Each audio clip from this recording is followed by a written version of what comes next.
எனது பெயர் ஃபைசல் ஃபாத்திமா அஸ்ரா. எனது ஊர் புதிய சாலம்பைக்குளம்.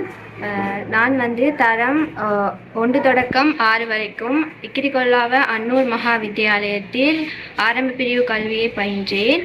இடைநிலை மற்றும் உயர்தர கல்வியை வவுனியா முஸ்லிம் மகா வித்தியாலயத்தில் கல்வி கற்றுள்ளேன். 2021ஆம் ஆண்டு நடைபெற்ற சாதாரண தர பரீட்சையில் நான் 9 சித்திகளை பெற்றதுடன் எனது இலக்கு நான் ஒரு சட்டத்தரணியாக வேண்டும் என்பதால் உயர்தரத்தில் கலைத்துறையை தெரிவு செய்து தமிழ், அரசியல், பொருளியல் ஆகிய பாடங்களை கற்றேன். அத்துடன் நேற்று முன்தினம் வெளியாகிய பெறுபேறுகளின்படி நான் வவுனியா மாவட்ட நிலையில் 1ஆம் இடத்தினையும் தேசிய ரீதியில் 94ஆம் இடத்தினையும் பெற்று 3A சித்திகளுடன் 2.1987 என்ற செட்புள்ளிகளையும் பெற்று மாவட்ட நிலையில் 1ஆம் நிலையை பெற்றுள்ளேன். இதற்காக நான் இறைவனுக்கு நன்றி கூற கடமைப்பட்டுள்ளேன். அல்ஹம்துலில்லாஹ். அதனைத் தொடர்ந்து என்னுடைய பெற்றோர், எனது அப்பா பாடசாலையின் பணியாளராக கடமைப்புரிகின்றார்.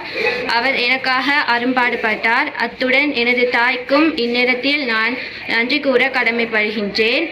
அத்துடன் இப்பாடசாலையினுடைய அதிபர் எனக்கு மிகுந்த உதவிகளை புரிந்த ஒருவராக காணப்படுகின்றார். ஞாயிற்றுக்கிழமைகளில் எனது வீட்டிற்கு வருகை தந்து நீ நல்ல சித்தி பெற வேண்டும் என்று என்னை மோட்டிவேட் செய்த ஒரு முன்னுதாரணமாக அவர் எனக்கு காணப்படுகின்றார்.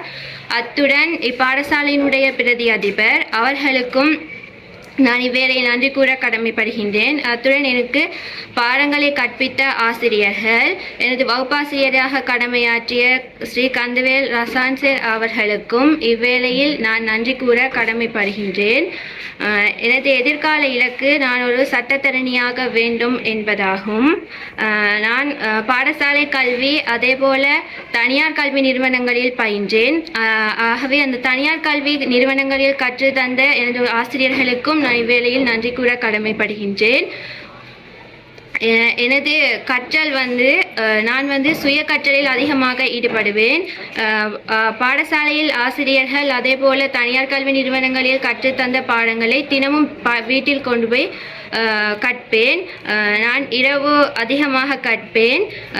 தினமும் கற்றலில் ஈடுபடுவேன். பரீட்சைக்கென்று தனியாக படிக்காமல் தினமும் தந்த நோட்ஸ் அதே போல பாஸ் பேப்பர், மாடல் பேப்பர் செய்து கொண்டே இருப்பேன். எனக்கு கற்றலுக்கு வழிகாட்டிய இந்த பாடசாலை சமூகம், எனது ஊரார்கள், குடும்பத்தினர் அனைவருக்கும் இவ்வேளையில் நான் நன்றி கூற கடமைப்படுகின்றேன்.